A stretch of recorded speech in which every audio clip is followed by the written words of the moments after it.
Everybody, hello, hello, hello, and this is great to be here with you. I am Zachary Kirk, the Zactivist, and this is another episode of Politically Black. If you're watching from the YouTube channel, and if you're watching any other platform, this is just simply a great live stream event where I am joined by the amazing Josh Burstein. Josh, how are you doing, my friend? Just living the dream, fighting the nightmare. It's day one of this bright new era. I mean, it is day one of the bright new era, but it feels like it's been a full week and a half. There were hmm so many executive orders passed yesterday that just were um, they were shocking. I expected chaos. I expected an expeditious start to this brand new regime, but I didn't expect everything that we saw unfold yesterday. I wasn't expecting it to happen at the middle of center court at the Capital One Center, but I will say it's a lot to chew through, and I'm just happy that you're taking a look at it because a lot of people just want to tune out till 2028. People are tuning. I agree with that 100%. I think people are wanting to tune out, trying to tune out, but I don't think that we can tune out. I think that we can look away, and we need strategy. We need leadership. There's a lot that we're going to have to do in this moment, and that's really kind of what this is all about and why we're here. You are running to be DNC Vice Chair. Yes. And you're coming to this with a lot of experience. You're a Democratic strategist. You were a digital strategist for the Obama White House. Many people talk about how the Obama White House really redefined the role of politics and political media in regards to social media. So you were a part of that work from there. And now here you are several years later, 10 years later, ready to continue that work and really move forward with the Democratic Party. Why DNC vice chair for you? Why that position? Sure. Well, I assume most people would first ask, what is a DNC vice chair? And the role itself is undefined. And I think it should definitely do something. So I'm running because, in the absence of the White House, when we don't have that shiny place with a charming Muslim from Kenya, sitting there, we gotta actually make the DNC the stronghold for good ideas and good people. And I've been there in 2017, the first time the Orange Troll took over, as the senior creative advisor, and I basically was instructed to sit on my hands and kind of went crazy and have tried to help first time candidates and emerging organizations ever since. And this just felt like a moment that we absolutely need to be pressing for modernization, because digital is just the water we swim in. We're in it right now. And we don't have enough leaders who know how to actually enact the kind of change that we want to see. There's a lot of talkers. And so I don't want to go back to DC, but I really need the DNC to work. And I feel like if we don't make some major changes right now and improvements, we're just going to keep on being that reactionary force to the fresh hells of the new administration, and then until we get to the next election, and really want to be able to build towards a giant pendulum shift. So yeah, I don't think we can just rest on Obama laurels. I don't think that that was enough. And frankly, as a guy who was the first new media guy for Students for Barack Obama, I think that first election, he had 60,000 Twitter followers, right? So the game has changed. And even that kind of style doesn't work anymore. My God, 60,000 Twitter followers, and that was seen as a momentous accomplishment. Yeah. Back in the day, 60,000 Twitter followers was like you had a huge following, where now it's millions are the expected following numbers for someone who is president, or whether they're real or they are inflated. That's some really good points. And so you're saying that you kind of were like, I don't necessarily want to go to DC, but the need is there. One thing that you said on your brain, a lot of people are watching, and I want you guys who are watching us, please drop some comments in the chat. Like, that makes this, if you have questions, you have things you want to say, we want to drop it in.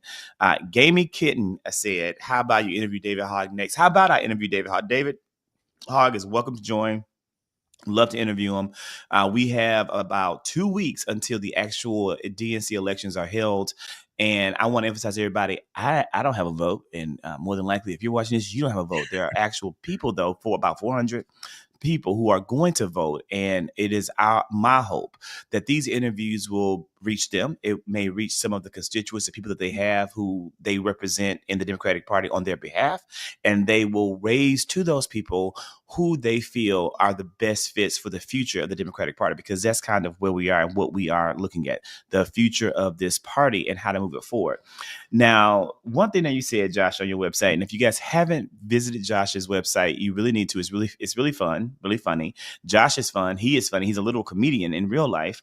That's one of the things that he does. One of the talents that he Regular has. sized comedian, but yes. You say, basically, you're a good comedian. You're a good comedian. One thing that you said on the website was that the Democratic Party as a whole needs a brand reset.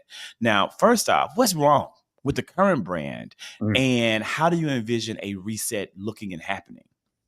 Sure. Well, I'll just say outright, the brand is toxic for a lot of people in a lot of places.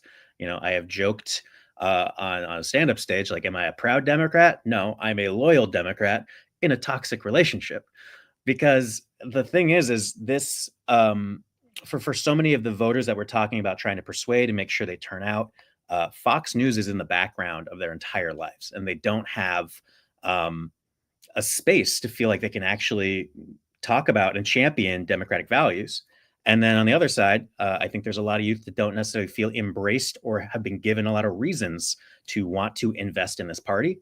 And we can't just let this thing die on the vine and have other people inherit it afterwards, because I don't think that, as much as I might be in favor of more parties, anything will come back as strong. So the way I see an actual brand overall happening is that the DNC, the Democratic Party, has never really committed to an actual professional marketing business plan strategy that takes in market research and not just the gut of some funders in a backyard, right? Or the old white people in a room where there's no bad ideas. Let's like whiteboard the next thing. It's like, we need the actual thing that an Apple would commit to, and we need it to be done by people who don't have a vested sort of perverse incentive for, putting their weight on the scale and just saying, like, we're doing it for love of the game. We're doing it because we need this to work. And these are experts, not just from DC, not just from New York or LA. These are people who know how to market to rural audiences, people who are, in boutique Midwest agencies. And yes, the best and brightest that we can get from, those who invent a Nike swoosh. So I want to commit to an actual branded committee like that is not your usual suspects, and really just have more of a Ocean's 11 montage sequence and commit to that over a long period of time, where we're not going to just have a one size fits all solution. And this has to be done now, because we can't just let sort of cult of personality take over when however many people want to try and run for president in 2028, and that becomes the charter. We got to show that we stand for something before we try and stand up the next person. Now, Josh, I like that, kind of, right? Because how my brain works is that, as you're saying, and I'm like, oh, that makes sense. I like that. If you hire out a strong consulting brand or company who has no stake in this, right? Word to me, though. But yes, it's their job. It's your job to do it. What will be the pushback from people who have been working in the party about doing that? Sure. Well, I think it's important also to understand the DNC itself operates like a franchise model. We expect it to be the head and the heart, but it's really decentralized, because you have the DSCC for senators, the D-TRIP for Congress, you have ASDC, which is each state party. Every single layer has its own entity trying to elect more Democrats. So to get everyone in line to actually have a cohesive brand, especially something that works for an AOC to champion and an emerging candidate from Montana, it's just always going to be a lot of people who care a lot and feel like they have their own ideas with it.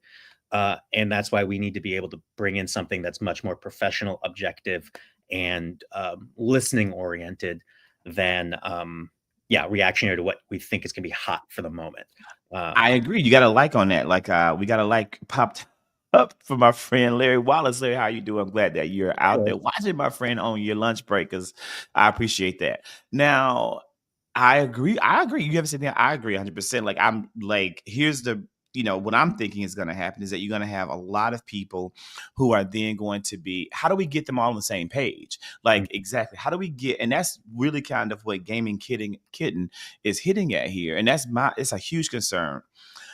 Everybody thinks they know what it will take to fix the problem, right? But everybody is saying something different. mm, Everybody got a million answers, and then when you implement that solution and it doesn't work, then you're still in the same position. We have a huge divide that is continuously growing bigger and bigger between and with just various factions in our party. We have people who align to the left.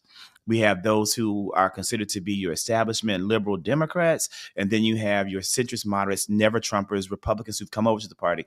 How are you, as DNC Vice Chair, going to bring all these coalitions together mm. to agree on the way to move forward? Hmm. Well, I will say that the DNC in general and a vice chair position cannot unscrew the whole thing in a night. But it's also not our job to necessarily set the policy, right? That is what we elect those lawmakers to do. I think that what I can bring to the vice chair position is just try and be sriracha and make everything a little better. I'm just looking to say, how do we empower the states so that we operate under a you do you mentality of if you're an Oklahoma Democrat, you're going to need different resources and different messaging than the Bronx, as I just said. And they're going to need different ones than upstate New York, right? So I think it's how do we provide more trainings and get people all using the same tools, so we're at least speaking the same language. And then when we have that sort of base coat of foundational assets and support and year-round organizing, then it's like we're letting people talk in the way they're most native to and most authentic, and just make sure that they're being seen championing the democratic message and not just sort of astroturfing 6 weeks before an election, right? I think that goes double for how we have failed to truly embrace the Black community, API community in a lot of the outreach, and also then blame them at the end for not showing up. It's like anytime you have 83% voter turnout for one constituency block, you done your part.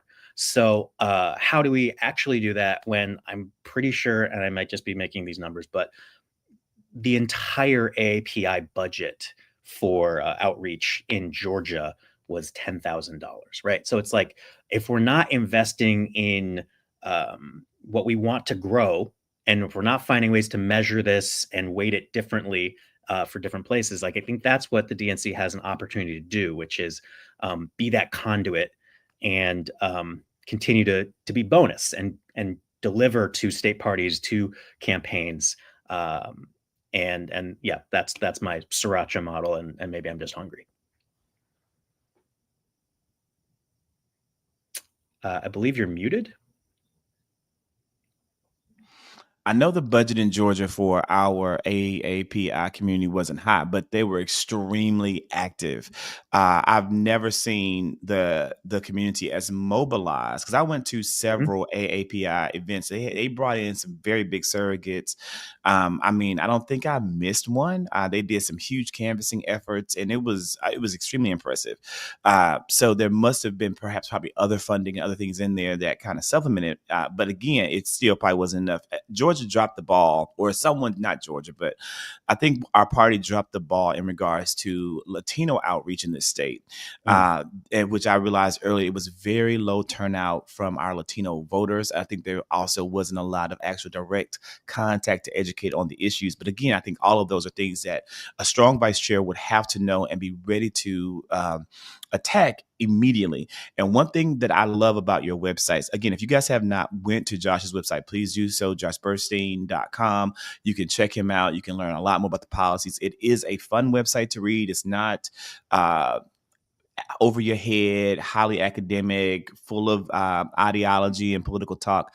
It's easy to read, it's easy to understand, and it really gives you a good idea of who this man is as a candidate. A number of you are watching on the Twitter platform. I still call it Twitter. We'll always call it Twitter. We'll never not call it Twitter, and I appreciate that. But we all know that that platform isn't somewhere that content like this is going to be appreciated or where it's going to stay. I'm begging you to please follow the YouTube 3+1 Media ZK 3+1, and it's spelled out the word 3+1 Media ZK for Zach Kirk. And on that YouTube, you're going to get continuous content. You'll get tons of interviews like this, and then you're also able to make commentary and drop comments. And I would love to hear your comments and also hear your questions for Josh. And my question, Josh, is going directly back to what you said about engagement, because on your website, you said we need more doers in the work. We need more doers in this party. When you say doers, who are you referring to? And what is your plan to get more doers involved in the work of the DNC? Yeah, one of the things I mentioned is wanting to have DOPE, the Digital Office of Public Engagement. And I've wanted that for a long time, but I feel like, especially with creators like you, we need to be able to nurture those relationships consistently. And like I said, not just show up 6 weeks before even numbered October asking for favors. And that also goes double for uh, a parenting blogger in Erie, Pennsylvania, or just anyone with 5,000 Facebook friends. Like, we need to be able to reach that everywhere. And I'll be honest, I forgot the original question. What did you want to know? No, yeah. How are we going to get these doers? How are we going to get them mobilized? We need the doers. We need people who are mobilized continuously. The Vice President Harris's campaign for president was amazing in regards to being able to get out there and mobilize, being able to target specific groups, to get those groups in line, information, and action. But the reality is, we need those people in line and information all year long. We need them to be civically engaged and aware, and we need more boots on the ground all the time, not just in an election year for president, but continuously and consistently, because we are in a huge hole, because as a Democratic Party, we haven't done that to where the Republican Party never stopped. So how are we going to get these doers mobilized? The doers, yes. So I will say one of the big reasons that's important to me is because I feel like too many people in Washington don't have a perspective anymore, or ever did, of what they're actually asking of people, right? That, like, when you are trying to raise those $20 and you don't have any actual give and take relationship or giving anything back while asking for those grassroots donations, like, the whole point of raising 35 something thousand dollars is that's an extra pair of boots on the ground, right? And you need to know what that's like to actually knock on those doors. So I think it's really finding more pathways to get organizers to rise up the ranks into those positions of power in DC, but more importantly, keep them and incentivize them to stay in their communities. So somebody who's young and committed and passionate about this, fresh out of college and has just gone through their first cycle, how do we make sure that they have a reason to stay in that community and not feel like they have to default to going to DC? But as far as getting more doers there, it is just acknowledging that we had not a resource problem this time. We lost while having more money fathomable and just sort of Brewster's Million, finding ways in the last months to get rid of it. It'd be really nice to have some of that right now for infrastructure, because I'm pretty sure they ran a deficit even with all that cash. And so now we're going to be asked to do more and more with less and less. And so that's why I think that we need scrappy people, and we can't just burn out those people as well. So there right now is not a lot of reason for our most talented people to want to stay in these roles in DC. And instead, it's usually situated by a lot of folks who are very good at the oration and not the implementation. And if you talk about a lot of the change you want to see, but you don't know how to enact it, that means they're just going to go overpay consultants again without necessarily understanding or measuring if they're effective. And that's how we just get back to, like, copy pasting the same 1996 playbook, which still has like those little hole punch reams on the side, and be like, yeah, we did all the right things. It's like, no, this is, the whole game has changed. And if we're not really trying to think, 8 years down the line right now, we're going to keep repeating the same mistakes. I I agree 110%. Like, that is absolutely, I think, kind of the future, kind of where we're going.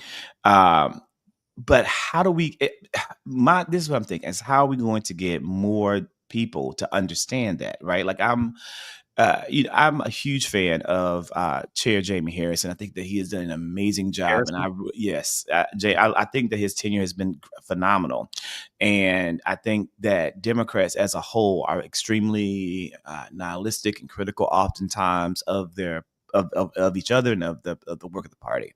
So I want to go on record and say how much I appreciate Chair Harrison and what he's done and the direction that he's taken, but also acknowledging and realizing that he had to deal with so much of an old guard that is absolutely beholden to an old way of doing things, and that they continuously promote and highlight and roll out people whose time has come in regards to their knowledge and regards to their ability to say the breadth of knowledge. Like, here's an example. And I'll say it. You don't need to say it. You don't need to say it. You're running for big. I'll say it. I'm running for nothing and have no plans of running for anything anytime soon. Thinking about James Carville. I don't ever want to hear from James Carville again. Okay. I don't ever want to hear from him again. He, in my opinion, had no idea of how the political landscape is currently functioning in 2024. Yet he was constantly being rolled out across the board as though his political opinion and strategy moving forward was going to make a difference. In addition to James Carville, Zachary Kirk, I don't ever want to hear from Tim Miller and the Bulwark again, or Bulwark, or whatever the bull. I don't want to hear it, because you are coming to the Democratic Party as a Republican. You still are a proclaimed Republican, although you're never Trumper, and you having impact and sway and influence over our strategy, it, to me, may not be relevant because you may not know the party, nor may you know Democrats. I'm not saying these people don't have a place in the party. What I'm saying is I don't know if they have a place at the front of the party to be setting strategy, and that we are listening and that we're beholden to what they have to say. So with that being said, and that being expressed, how are you going to get this old guard to embrace the future and let go? Yeah. My God, it's tough. And that's why I am running for something and demanding that change, right? Uh, Most people accept that we need change. They want change, but that doesn't mean they want to change themselves, right? They don't want to take the L themselves when they're part of the problem. So I think one of the ways we can maybe not make it feel like they have to go on the defensive and hoard power and bask in mediocrity is uh, well, let me talk about one of the specific policies I want to do, which is I want to start a campaign alumni mentorship program, or camp, where we actually can train young organizers for these jobs, and help them rise in the ranks. And I think that's a two-way street too, right? That, like, we need to be able to value the experience of an old guard, but if they need their grandkids to, like, download an app on their phone, then that should be disqualifying in this modern era of what we need right now from leadership. We need to be radically adaptive. And so I think it's hopefully an opportunity where, I don't know if you were around for some of this stuff, but like Wellstone and NOI, there were these really great training orgs that kind of just ran out of funding. But we've now lost so much of that institutional knowledge of, like, information share of, like, people my age that have some experience but aren't fully at the top. And in the absence of that, we've had a campaign where it was entirely virtual because of COVID, and then whatever spastic split campaign experience we just had. So we do need to value some folks who did the proper retail politicking, and then layer on top all the exciting new tactics that a modern campaigner needs to know. And I don't know how to that's the puzzle of, like, how do you get them to let digital lead and let the youth who get it into more positions of influence. But certainly that's the tough thing about trying to run this campaign right now, where only 450 people are going to decide this, and it's on them to. And many of them are established, but many of them have been around for a long time. Yeah. Yeah. And they're friends of James Carville. I am trying to sound the alarm and call things out while then needing the same people to, let me cook. So it's a weird sort of threading of the line, right?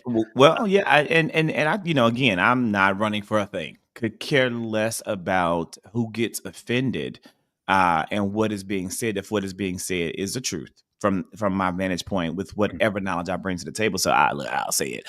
And we've seen this in terms of like young leaders in Congress trying to step up to the plate, who have knowledge and who, and again, when I say young leaders, I'm not talking about Maxwell Frost. I'm talking about Jasmine Crockett, the woman who is in her early 40s. I'm talking about ALC, who I think is approaching 40, and not being able to really break through to be a part of leadership. Do you think that our Democratic elected leaders recognize that we do have a problem in regards to age and relatability? And thank you, Gaming Kidding, she's who informed me that no, ALC is 35. So I appreciate it. And she doesn't look like she's 40. She doesn't. She looks amazing, but you can never tell. So, Well, AOC, I apologize. Asian don't raisin, but I am now 38. And technically, according to Young Democrats of America, that means I'm no longer young. So, yeah. Well, black does crack, and I'm, in my 40s. So there you go. You don't look a day over 70. I'll take it.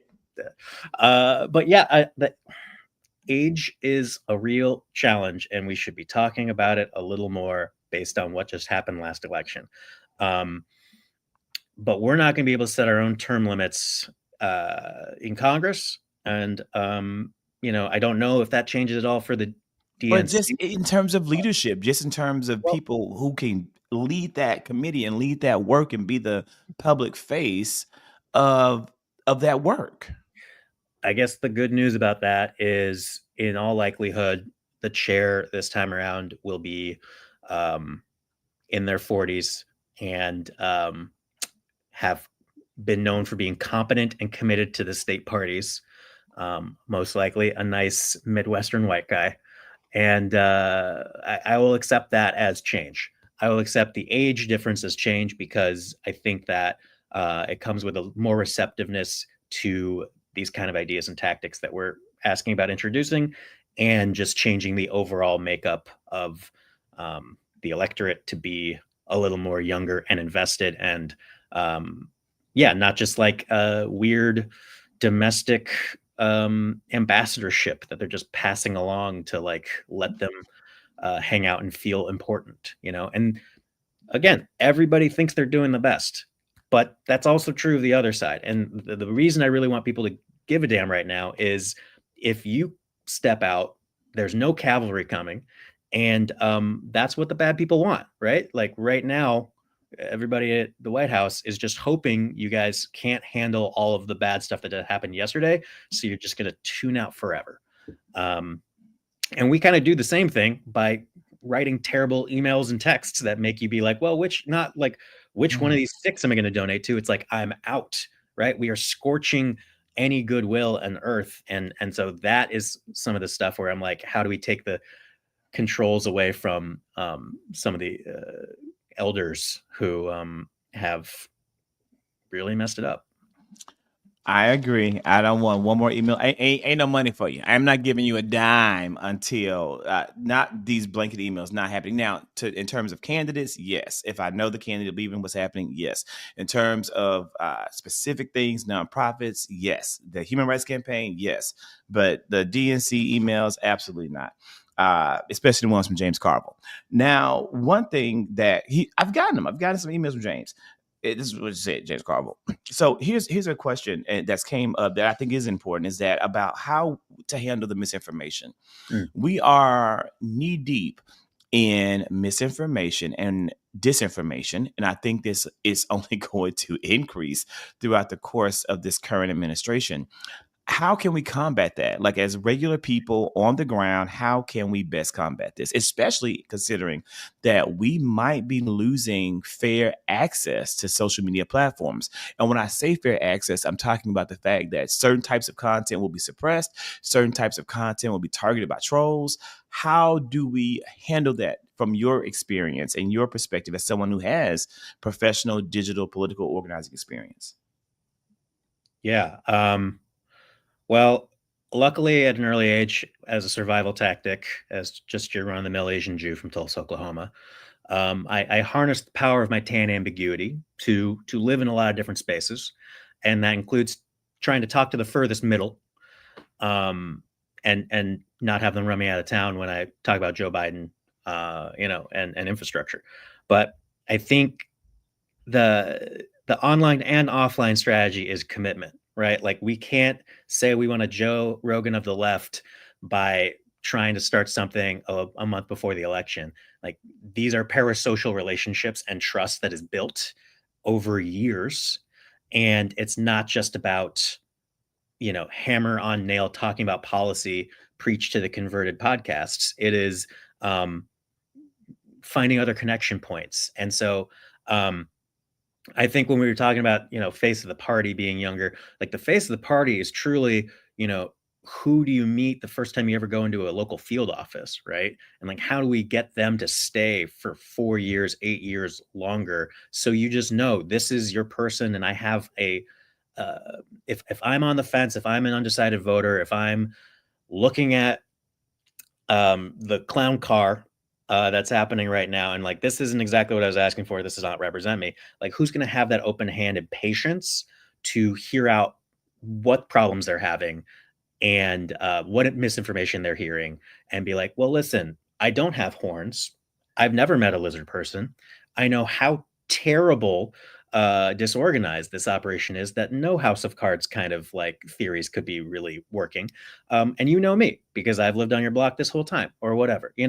um, I think it is going to have to happen one-on-one, and it's going to have to happen not in the comment threads. But at the same time, I would say, feed your trolls with kindness. I don't think ignore them. I think it's amazing how quickly, if you just acknowledge their humanity, you can get to an actual dialogue. And if it feels safe, maybe have a coffee. You're muted again. There likely never will come a day when I'll sit with a troll and have a cup of coffee. But it is kind of you, right? That's very kind, very kind. When's your birthday? November 6th, Scorpio. That you're not kind. So, but you've mastered the art for the political reasons that have to be there, Scorpio. So you've mastered the art. I too am a Scorpio, and I definitely hit back with a different approach to trolls. Vengeance. Yeah, Yes. totally different approach. But maybe I will learn and practice a kinder, gentler way. But I know that's definitely, that's not on brand for me. Now, when we look at, kind of where we are going with the DNC, regardless of who's going to be put where, Mhm. what do you think what is your plan to work with the DNC regardless of who gets elected as chair? Yeah. Well, I think the good news, just specifically speaking of Ben and Ken, who are the leaders in this currently, um, I've worked with them in the past, and I think they both get the desire to really modernize digital. And so, regardless, I think on day zero, I will have plans for them to run with if they give me the green light. And as I said, we have to be scrappy. So everything I'm trying to put together does not take a lot of resources, because there's a lot of people asking for more resources in a lot of different places. I'm just trying to, make things work within the bounds of just having buy-in, because the hardest thing I've seen is not necessarily the fundraising. It is Mm, inter-party communication. The fact that as I said, the DSCC and the D Trip and the DNC are not having more active dialogues together, or trying to get in lockstep and not be duplicative so much. Um, yeah, I think that's the mediation, the same patience. I don't know why I have it as a Scorpio, but it has to be trying to open up more channels and have us all share things under one roof. Um, and yeah, the commitment to continue to stay there. So regardless of the chair, it's they finally think it's popular to, like, invest in states. Does that mean that North Dakota is getting year-round organizing and more resources? I don't know, because right now it's such a limited amount of allowance. There's still so much staying in DC, so it's going to take a larger body than just the DNC members or who's elected to demand that we have that kind of resilient organizing power on the ground.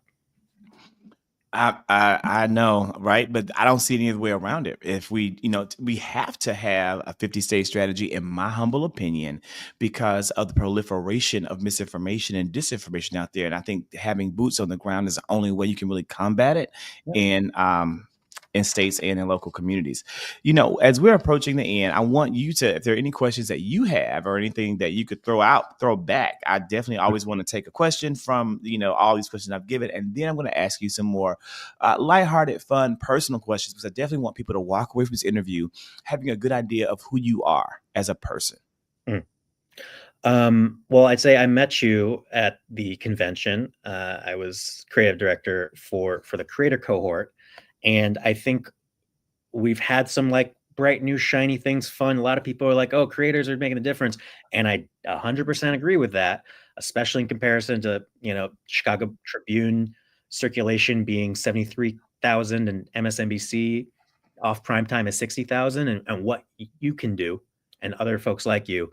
Um, this is where the focus should be. We need more people being digital press secretaries, engaging you. And so that's all to say. How do you feel like you were not engaged this cycle? That is an opportunity for growth, as a relationship that's a sort of more tit for tat. And how would you want more collaborations to happen with Dem elected candidates? Your website hits the nail on the head. So, and everybody out there, again, want you to go to Josh's website, joshburstein.com. I'm still saying, again, I'm so thankful to have 188 people watching on the Twitter. I love you and appreciate you, and I'm thankful for you, but I don't want to lose you because, again, this platform has a level of suppression that we've all experienced, that we've all seen, and that we're going to continue to see. So please write it down to YouTube. Don't leave now, but because we're wrapping up, I want you to see the end. This is a good end. But I want you to go to 3+1 Media ZK, 3+1, spell out the word 3+1 Media ZK. And you can also go to my Substack. Now, all of my Twitter followers, you know that I've been very prolific in creating lots of content, sometimes 2 and 3 videos a day. That, of course, is not being put anymore on Twitter because of the AI facial agreement that you sign with Twitter, where they can use your face and likeness, your voice, and all that stuff to do whatever they want to do with it. I don't play those games with Elon or anybody else. So I've stopped posting there, but I'm still creating the content. It's still on my Instagram. It's still on the TikTok. It is still on the YouTube, but it's also on the Substack.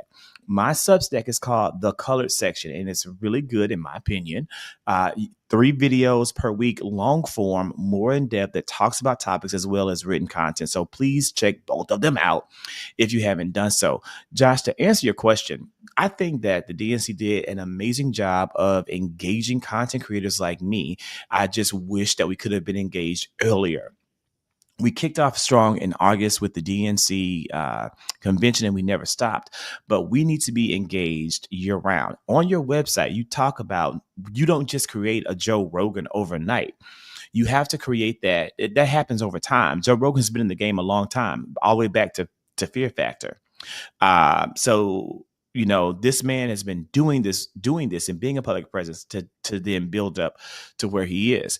The people that probably have the most knowledge about these topics and are most able to actually talk and engage to our candidates and to our leaders, but also have a vested interest in the community, are probably not going to be celebrities or quasi or pseudo celebrities like Joe Rogan. They'll be just everyday working people like me.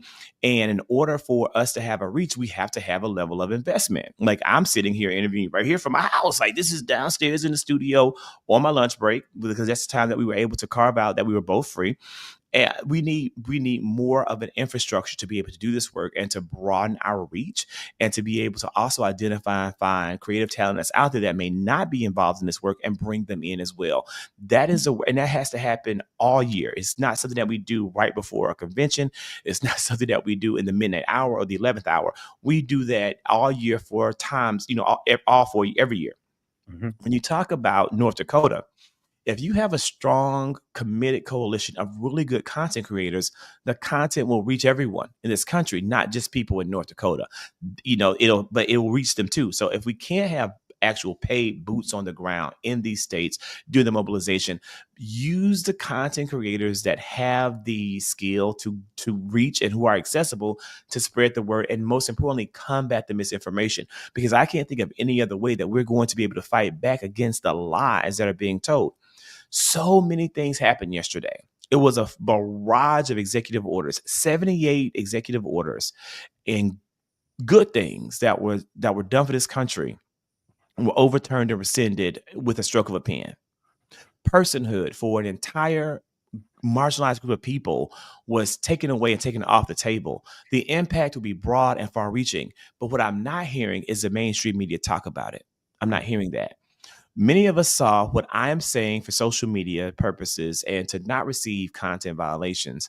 The right arm gesture that we saw yesterday at this inaugural event is something that many content creators are talking about and speaking to the power. But mainstream media has nary said a word. That's what we're fighting against, and that's what we have to communicate to the American people. And I don't know anyone else who could do it better than content creators, because mainstream media refuses to do that job. So that, to me, is the way we can move forward with that. With that, so here we go. These are my questions, Josh, to like everyone better understand you. Now, you talked about sriracha. What is your favorite hot sauce? Yes. I mean, I definitely keep sriracha packets. If I had a purse, it'd be there, but there is a couple in my backpack when I'm on the road for sure. But I usually use simple spices, just a Now, little. here's a real question that's been very controversial on social media. And it has been Black people putting hot sauce into their Asian dishes, their Asian noodles, like their pho and their ramen. What do you think about that? You do you. Don't lie. Well, so here's the thing. If I'm making something like that, like a ramen bowl, I might have to take my shirt off before I eat it because I'm putting that much spice in it myself, and I'm just sweating like from the face, like nothing else. It's just like it's that hot. So I don't know if I could handle a Hot Ones interview on like the more acidic stuff, but when it comes to that like nice crunchy garlic chili thing, or just a ton of sriracha, You can handle it. yeah. If Okay, you yeah. want the heat, I put it wherever you I want. put sriracha in my pho, but TikTok says I shouldn't be doing it because it takes away from the natural flavors. But again, I also get mine mild You get because I can't punishment. handle the heat. I Yeah. can't handle the heat of the actual real true hot fresh chilies. Another question is, now you're from the Midwest, right? Mhm. And a little bit of everything else in between, but yeah. Okay, so we're going to give you three options. You tell me, you rank these three options in order. We have cream of wheat, we have oatmeal, and we have grits. Put them in order from most liked to least liked. I'm kind of low on all of it, just so you know. But I'm not going to pander and say grits. I tend to go with a different option if that's what's on the table, but I want the shrimp element. Um, Oatmeal is probably the base coat, and if I was being better, I'll try and do that overnight version, throw some chia seeds in there. I've never touched cream of wheat. I think maybe if I'm trying to get the Mennonite vote, I would say differently. Cream of wheat. My mom is, born and raised in Milwaukee. It's where she grew up before moving. Before I moved back to Mississippi, and she loved cream of wheat. It was like her favorite. No one else liked it, but she did indeed love. She loved cream of wheat. Now, what is your favorite cocktail? Favorite cocktail. Over COVID, I got very good at making whiskey sour with egg white, like a classic. Um, Very uh, 1982. yeah. Otherwise, I will do a dirty gin martini. Well, if I make it at home, I'll put a splash of sake in it and maybe wrap the olive in nori, and it just gives a nice little Asian flavor. And then just whatever mezcal, Negroni you could find, or just straight mezcal. Favorite wine? The me wine is pretty good if you're looking for that cheap Target option, right? The Josh wine. But I like a Grenache, like a red blend. I'm pretty agnostic ultimately, though. I don't have the snobby terms. I just know Red wine is great right up until it's like Atlanta hot, and I don't know how you could drink red wine when it's 90 degrees and humid. Yeah, you know what? The red blend seems to be winning out. Representative Crockett said the same thing. She loves a red blend. Give me that table I, red. Yeah. I always ignore like I would never I'm gonna try one. I'm gonna take a chance and try one. Maybe I'm more too snobbish when it comes to wine. Now, here is a great question for you also, right? So when you're coming in with a lot of intersections, Asian as well as Jewish, do we have a favorite Asian or Jewish owned brand that you would recommend to our audience to try that maybe they have never seen, they've never experienced, that we want them to try?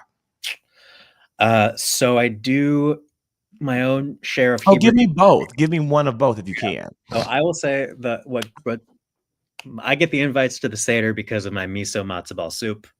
I can bring that out, and it's very easy. You just sub the chicken broth for miso soup.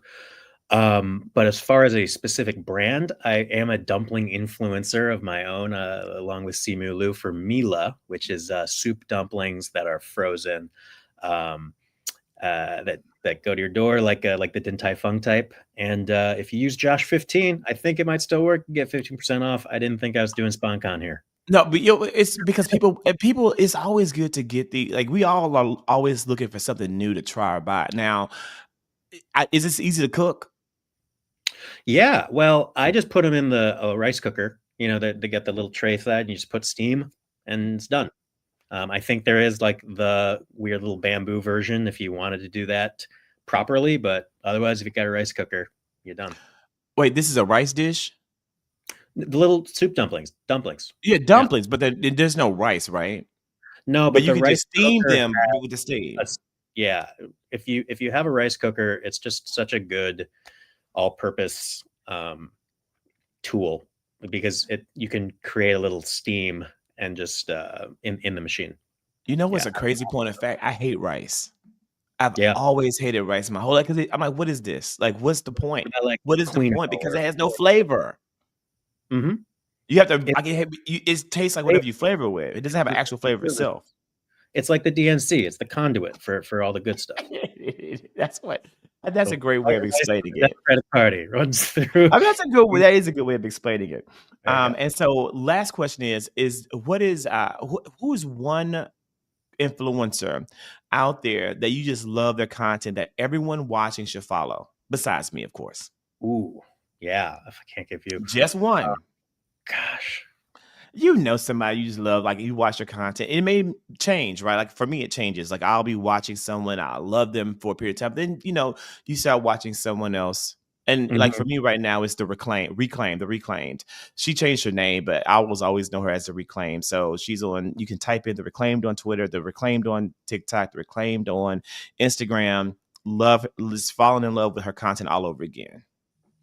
I will go with something as to not play favorites to all the many amazing political creators. My friend John Pack is hilarious and does just really short TikToks, whether as like a health guru or he lives out in Joshua Tree, so does some like Wild West type stuff or affirmations. But as far as that like 5 second snackable, extremely well produced and like values the production value, thinks really hard about it, not just like throwing things out every day. Yeah, real John Pack. I'm gonna check them out. We all need some motivation, some encouragement, some Beard kind is and good words. That's what we need right now. That will make any day, a better day. I think that's especially in this moment after yesterday and being like a constant punch of executive orders. yeah. Josh, we are at 12:21. Do you have any final comments before we, conclude?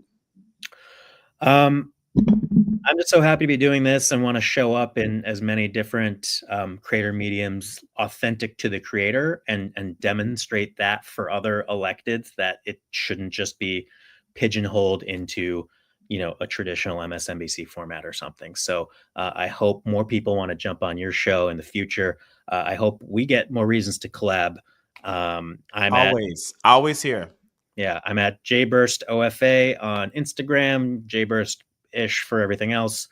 Um, and yeah, we'll know how things go in 2 weeks, but I'm gonna keep fighting no matter what. All right, and I can't wait to be there. So that's my plan, to be right there at National Harbor with everyone, getting interviews, making content, and bringing it to you, the audience, on all platforms. With that being said, thank you so much, my friends, and thank you guys for joining in. This is going to stay up on YouTube. If you don't follow, please do so. Let's grow that audience so that no matter what happens with whatever platform, we are there. I'll talk to you soon. Thanks, Zach.